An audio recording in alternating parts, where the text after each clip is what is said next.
Hello guys, what's up? Today we are going to react to Tifa Football by Athletic.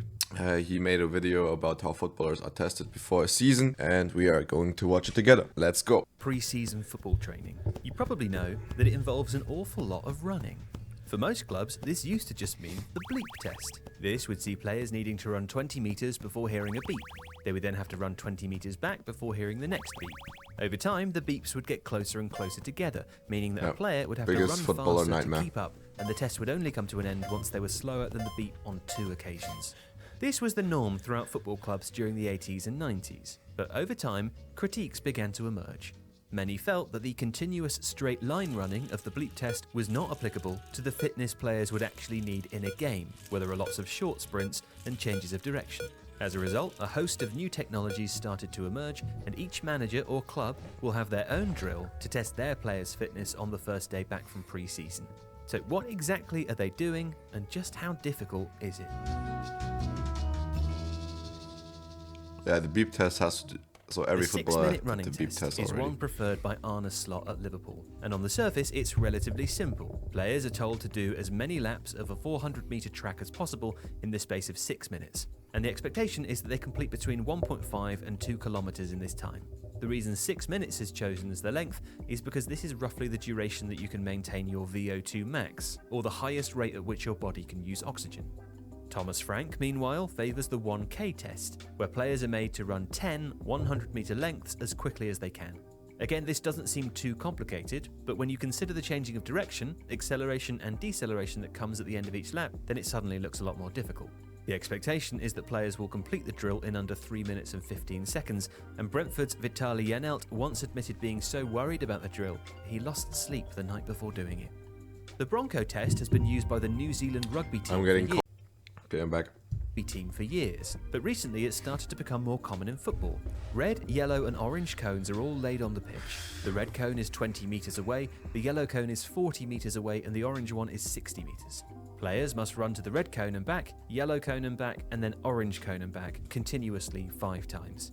Bristol City are one of the football clubs who use it, and their players are expected to complete the drill in 4 minutes and 30 seconds. For context, that's only 18 seconds slower than the All Blacks record that was set by Bowden Barrett in 2020. Leicester City and Swansea City both use the SDS test, the single-double-single, which is a little bit more complicated than the others so far.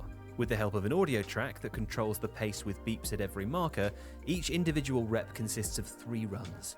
A 12-second 60-metre single run to the start, followed by a 3-second rest, a 16-second 72-metre double run, followed by another 3-second rest, and finally a 12-second 60-metre single run back to the start. The players then have a 12-second rest before repeating the rep.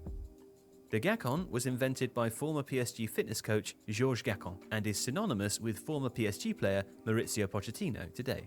To start with, the players have 45 seconds to cover 150 metres, with 15 seconds to rest. In each subsequent 45-second rep, they have to run 6.25 metres further, with the intensity steadily increasing. The players are supposed to repeat this until they're unable to continue.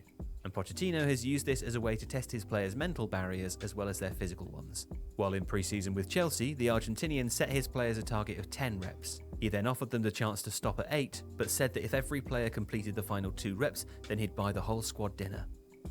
Most of the tests so far have been designed to bring players to exhaustion, but the problem with that is that it's very hard for players to pace themselves.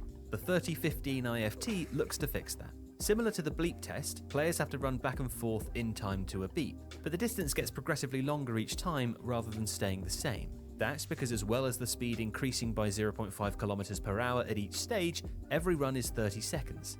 Another key difference is that at the end of each run, there is a 15-second recovery period before walking towards the next starting point, which is identified by the audio. The aim of this is to replicate the intermittent efforts you see in football, and test players' ability to recover, turn, and change direction.